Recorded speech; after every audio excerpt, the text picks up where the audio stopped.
This nugget concludes our discussion on project risk and project risk management. Our first two nuggets on risk focused on the identification and the analysis of risk events so that we could proactively identify the appropriate strategies to eliminate or minimize or put contingencies in place to minimize the impact of the risks on the project. This nugget focuses on the activities for monitoring and control, the ongoing day-to-day activities involved with project delivery where you're monitoring the known risks. The list of risks that you identified with the appropriate strategies that you couldn't eliminate, that you've identified contingency or mitigation strategies, the ongoing monitoring of the known risks to ensure that you identify when the risk is occurring and that you're putting the appropriate strategies in place to minimize the risk when it is occurring. It's all about watching for new risks.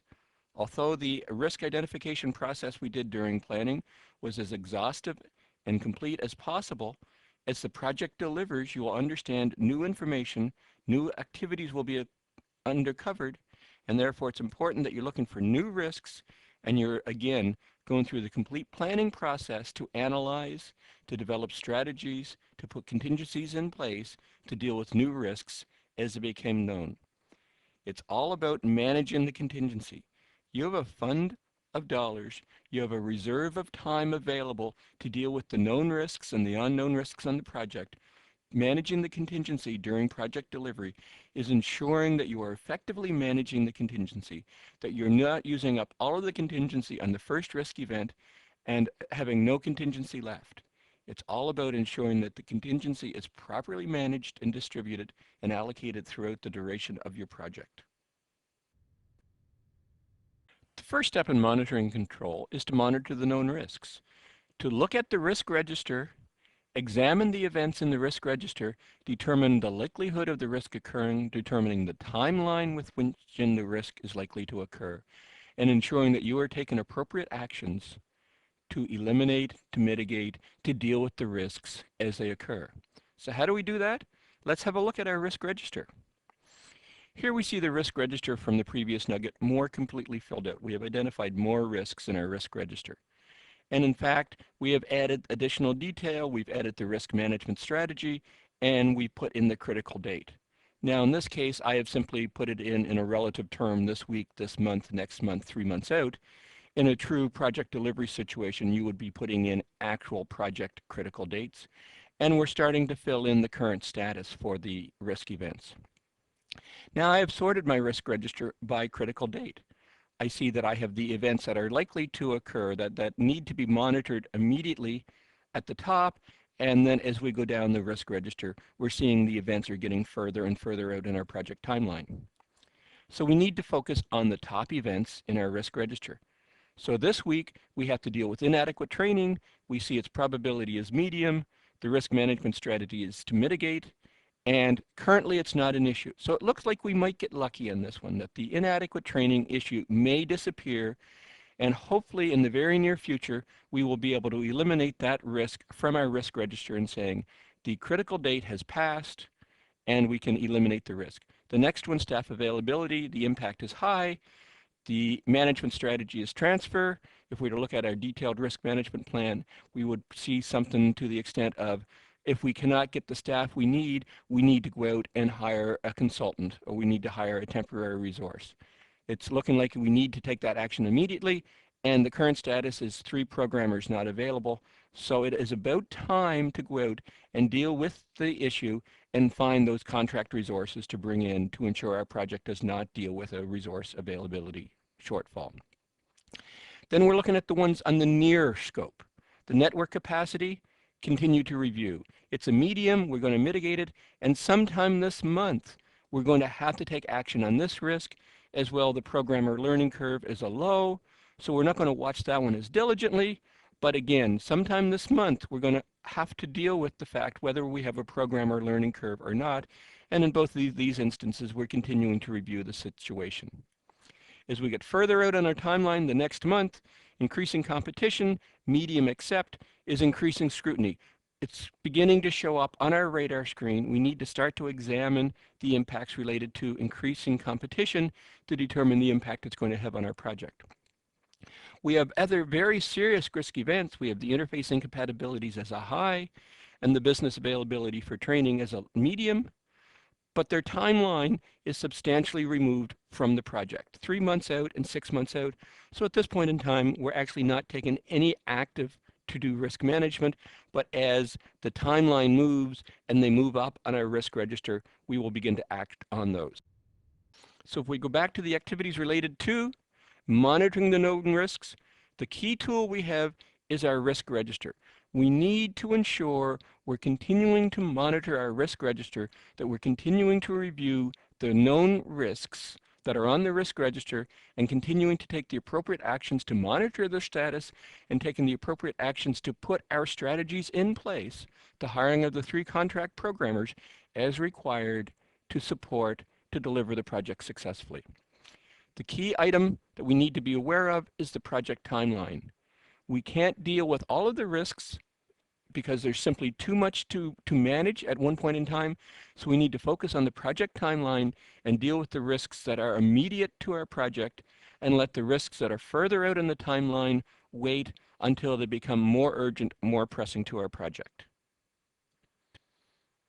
The principle that we just talked about of monitoring risks that are near timeline closely and observing risks that are further out in the timeline, I like to refer to as my risk radar.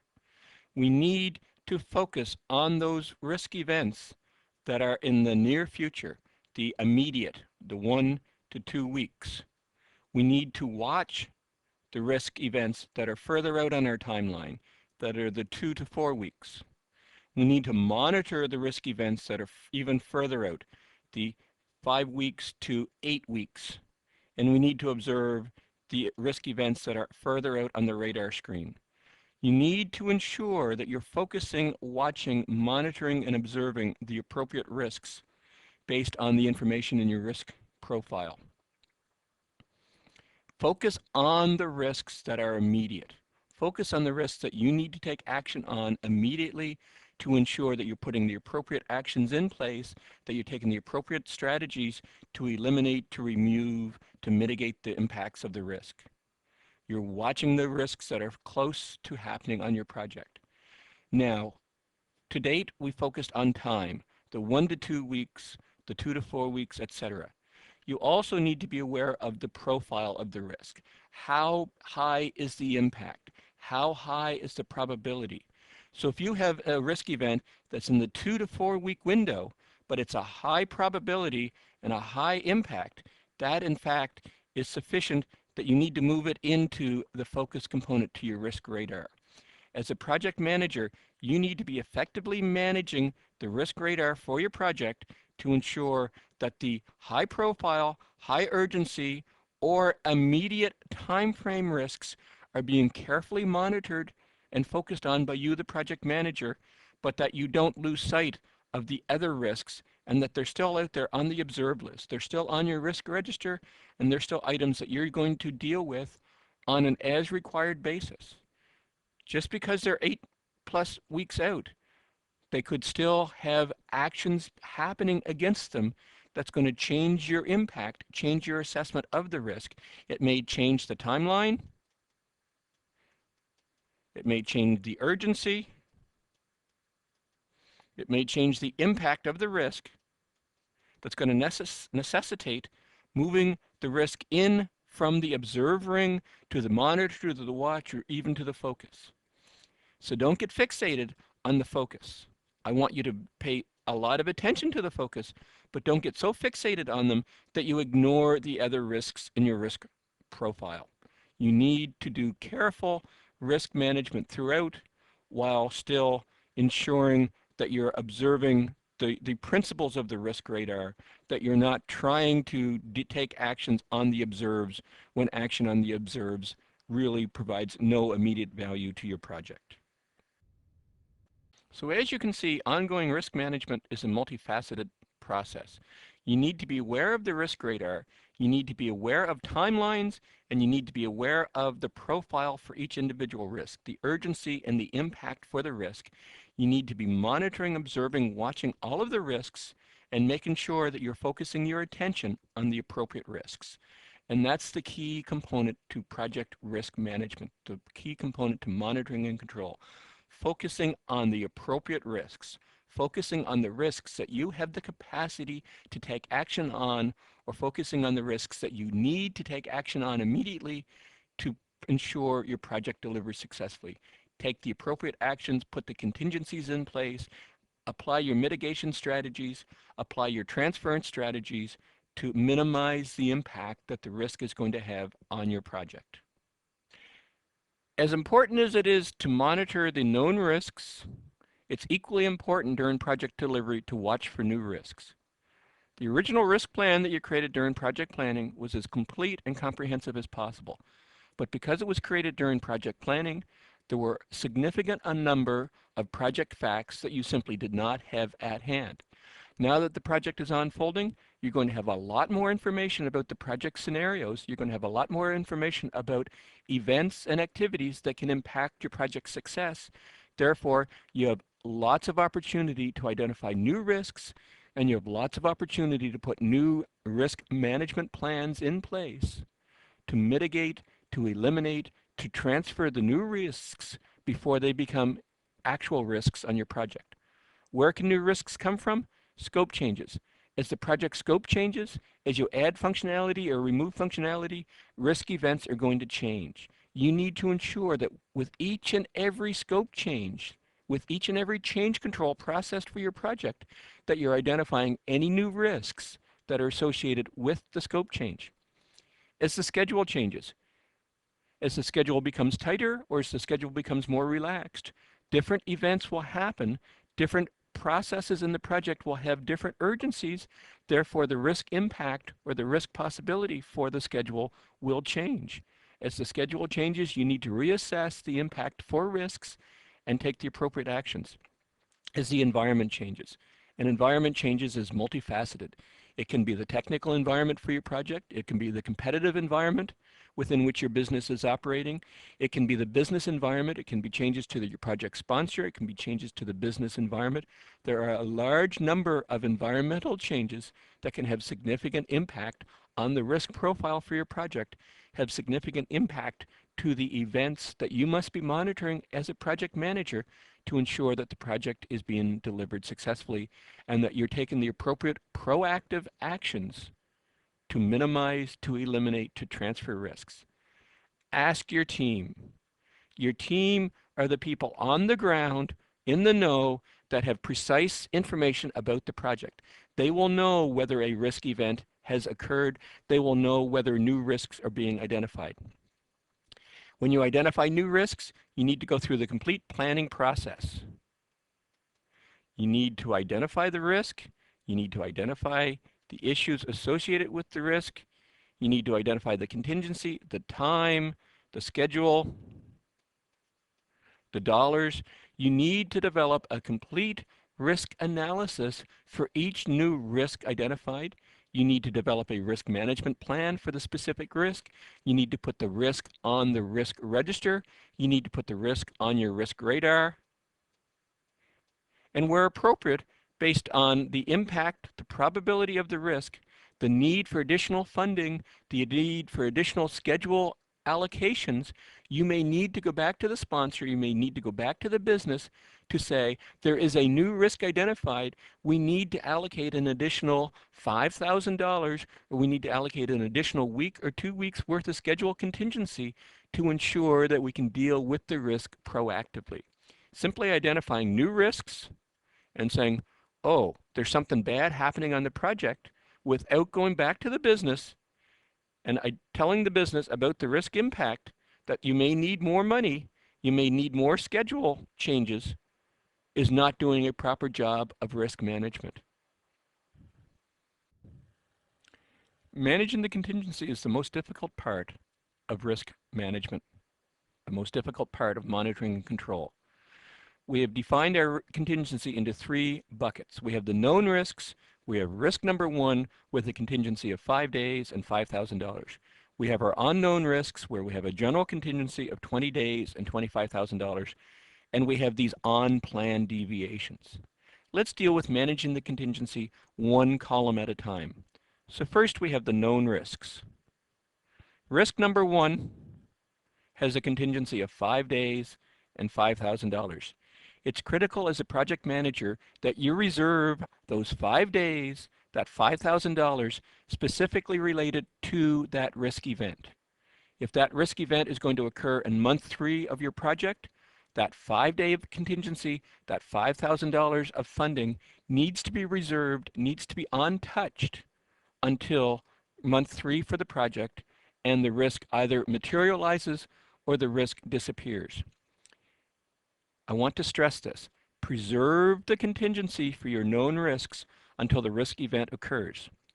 It's very tempting in week 1 of the project or month 1 of the project to say, I have a deviation. I have bad estimates. I've lost 5 days. I've lost, coincidentally, $5,000 in project delivery funds. I'm going to simply start to consume my contingency as a result of bad estimates. Absolutely the wrong strategy to apply. If you have bad estimates, it's time to go back to the project plan. It's time to go back to the project sponsor and say, we've determined that we improperly estimated phase 1 for our project. We misestimated the number of business processes. We misestimated the amount of work to be done. Therefore, as a result of bad estimates, we need to go through and allocate additional time, additional funds to the project. That is a project occurrence that is really unrelated to risk, or maybe you had a risk event related to bad estimates, but in most instances you believe your estimates are as good and as realistic as possible, so that is simply a project delivery fact that needs to be dealt with, that you had bad estimates, that is totally unrelated to risk. You need to reserve each individual risk event, risk 1 through risk 15, the time allocated to each risk event independently, and only consume that time, those dollars associated with that risk event, when in fact the events around risk number 1 have happened. It's 3 months into your project, and you have in fact determined that risk number 1 has happened, and you deploy the time or you deploy the dollars, or better case, the risk has not happened, and therefore you have extra funds available. But what about the general contingency? We've allocated 20 days, $25,000 of general contingency for the unknown risks. When you consume the general contingency is really at your discretion. You have this additional funds of 20 days, $25,000 to deal with unknown risks. If you truly consider bad estimates as an unknown risk, then you're within your rights to take that 5 days, $5,000, and apply it against the 20-day, $25,000 contingency, general contingency fund.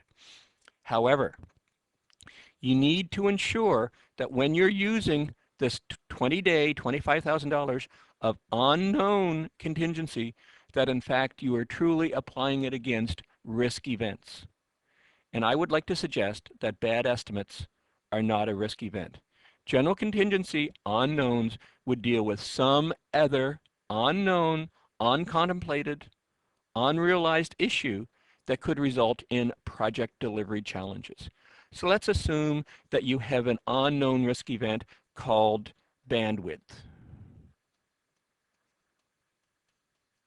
And you simply have to buy more capacity for your network, and that extra network capacity is going to cost you $8,000. That would be an unknown risk event, and that $8,000 would be applied against your general contingency, and the general contingency would then be reduced to $17,000. You need to ensure that when you're applying your general contingency, that you're truly dealing with unknown risks, and that you're taking the appropriate actions to ensure your project is delivered, that you're consuming your general contingency for true risk events, and that you are not consuming your contingency for typical ongoing project delivery challenges. So in the unplanned deviation column, we need to rationalize everything. So we have our known risks, And I'm going to simplify it. I'm just going to include risk number 1 here at 5 days and 5K. We have our unknown of 20 days and $25,000. And we have our plan deviations, the bad estimates, at 5 days and $5,000. It's important as we're going through and dealing with our contingency, dealing with the fact that we are now delivering our project, that we're taking the appropriate actions. As I've said, you need to reserve known risk events for when that risk event occurs. If 5 days, $5,000 is not going to be known until month 3 of the project, make sure you do not consume those funds, those schedule allocations until that point in time. Do not start to use up your project contingency simply because you have planned deviations, you have bad estimates, you have resources that are late joining the project. There's all kinds of ongoing project delivery challenges that's going to result in planned deviations that are not related to risk. But we do have this unknown, the 20 days, the $25,000. As I suggest, it should be reserved for unknown risks and consumed when unknown risks are realized. But as the project delivers, you are now 75% of the way through the project, and 8 of your planned risks, or 8 of your known risks, their date has transpired, and you have additional funds of $8,000 and 10 days. At this point in time, you have capacity to deal with unknown deviations. At this point in time, you have extra capacity of an extra funds of $8,000 and 10 days, and by this point in time, you may have only consumed 10 days and $12,000 of the actual unplanned contingency, that in fact you can start to apply contingency funds against planned deviations. Now this may seem confusing, this may seem ambiguous to you. Unfortunately, that is the case with risk management. As we said, going into these nuggets on risk management is very challenging.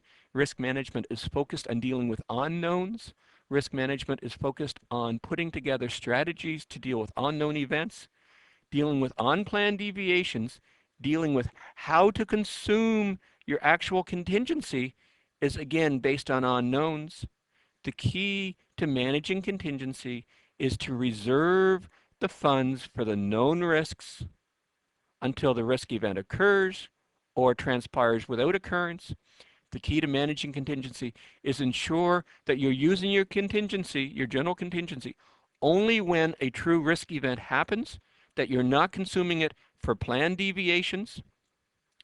And as you're dealing with the project, as you're delivering the project, as your known risks transpire and you have extra funds available because risk events did not happen, then it is acceptable to apply that against planned deviations.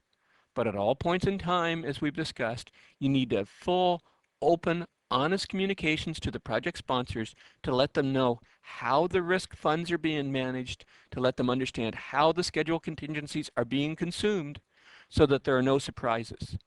And that's the key to managing the contingency, is to ensure there's no surprises.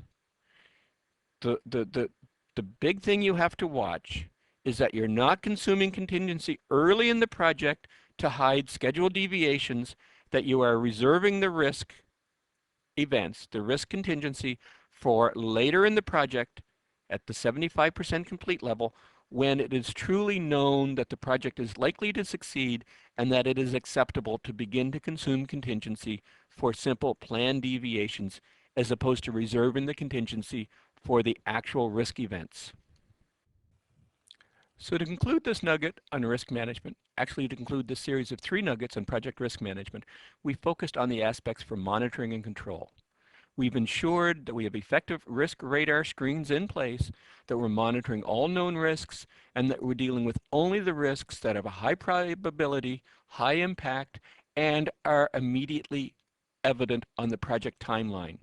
We're ensuring that as new information transpires on the project, that we have more information about the project delivery situation that we're looking for, identifying, and dealing with new risks as they materialize, as they become known to the project. And most importantly, and probably the most difficult aspect to deal with, is managing the contingency. We need to ensure that contingency reserves for known risks are reserved until that risk event transpires or disappears.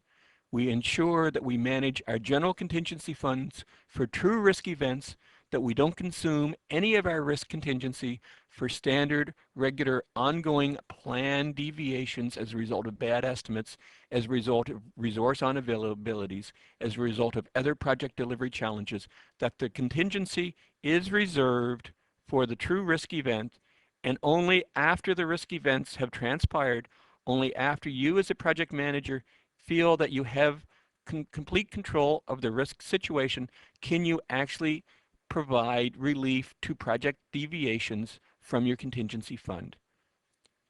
The key to contingency is ensuring that if you've put the contingency aside for risk events, that the contingency is preserved until the risk event happens. This concludes our nugget on project risk management. I hope this video has been informative for you, and thank you very much for viewing.